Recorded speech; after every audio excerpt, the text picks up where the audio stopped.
आज के कार्यक्रम के आयोजक, संगम कला ग्रुप के सभी साथीगण,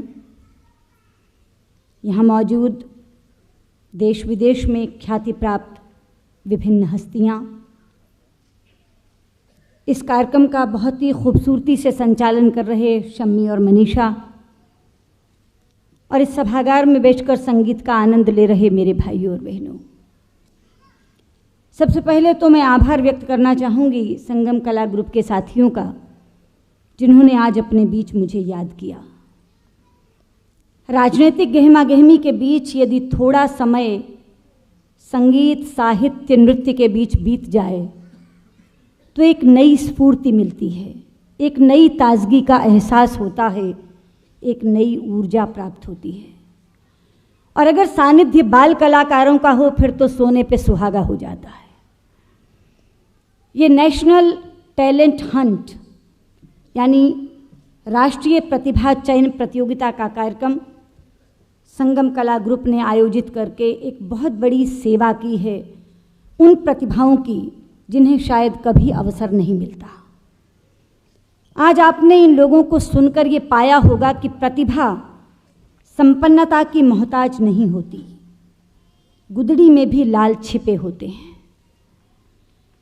ये तमाम प्रतिभाएं हमारे अगल बगल, हमारे आसपास रहती हैं, हम रोज इन्हें देखते हैं, लेकिन पता नहीं होता कि कौन किस हुनर का मालिक है। हिंदी के एक कवि हैं नीरज, उनकी एक कविता है, उसकी अनगिन बूंदों में स्वाति बूंद कौन, ये बात स्वयं बादल को भी मालूम नहीं। किस घुंघरू से कितना संगीत छलकता है, ये बात स्वयं पायल को भी मालूम नहीं। और इसीलिए हम अपने आसपास बिखरी इन प्रतिभाओं को देख नहीं पाते।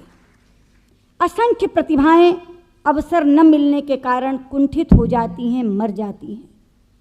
लेकिन संगम कला ग्रुप ने यह आयोजन करके उन प्रतिभाओं को मंच प्रदान किया है, अवसर प्रदान किया है। पता नहीं इनमें कितनी लता मंगेशकर, कितनी आशा भोसले, कितनी वाणी जयराम, कितने मोहम्मद रफ़ी, कितने मन्ना डे और कितने मुकेश कुमार, कितने आनंद राज आनंद और कितने शंकर महादेवन छिपे हुए हैं। क्योंकि आज इन्होंने सिर्फ हमारे सामने गाया नहीं, बल्कि हीरों के जौहरी को भी इन्होंने बुलाया है। पारखी यहाँ बैठे हैं, पता नहीं किसको कब अवसर मिल जाए और एक बड़े कलाकार के रूप में वो हमारे सामने आए।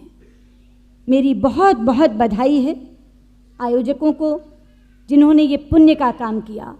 क्योंकि केवल इससे उन्होंने बच्चों को अवसर देने का काम नहीं किया, बल्कि देश की एक सेवा की है। पॉप और डिस्को की तरफ आकर्षित होने वाले बच्चे, अगर उनका हम भारतीय संगीत में रुझान बनाए रखना चाहते हैं तो ऐसे मंच हमें प्रस्तुत करने होंगे, ऐसे मंचों पर उन्हें लाना होगा।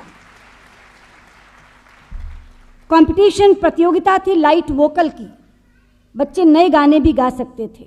लेकिन आप सब ने बैठकर देखा कि लाइट वोकल प्रतियोगिता में अगर इनाम जीतना है, अगर शिखर पर पहुंचना है, तो हर बच्चे ने या तो फिल्म का कोई पुराना गाना चुना और या फिर बिल्कुल थिरकती हुई कोई गज़ल। बहुत ही कठिन प्रतियोगिता थी, जजिस के लिए एक बहुत मुश्किल काम है और शायद इसीलिए बहुत देर लग रही है रिजल्ट सामने आने में। लेकिन मैं हर उस बच्चे को यहाँ बधाई देना चाहती हूँ जिसने मंच पर आकर अपनी बात प्रस्तुत की, अपना गायन प्रस्तुत किया। एक से एक उम्दा स्वर और अनोखा आत्मविश्वास, प्रस्तुति गजब की। इन तीनों चीज़ों का बेजोड़ संगम हमें इस मंच पर देखने को मिला है। जिन बच्चों को पुरस्कार मिलेंगे उनको भी मेरी बधाई, जो नहीं प्राप्त कर सकेंगे उन्हें मेरी शुभकामनाएं। क्योंकि कहते हैं गिरते हैं शहसवार ही मैदान जंग में, वो तिफल क्या गिरेगा जो घुटनों के बल चले। उन्होंने इतनी हिम्मत की, इतने आत्मविश्वास से इस मंच पर आके प्रस्तुति की, यही अपने आप में बहुत बड़ा पारितोषिक है। और फिर से संगम कला ग्रुप के लोगों को मेरी बहुत बहुत बधाई। और शम्मी और मनीषा इंतज़ार में हैं कि दूरदर्शन की मंत्री खड़ी हो गई, इसलिए आकर सबसे पहले उन्हें कहना होगा रुकावट के लिए खेद है। धन्यवाद।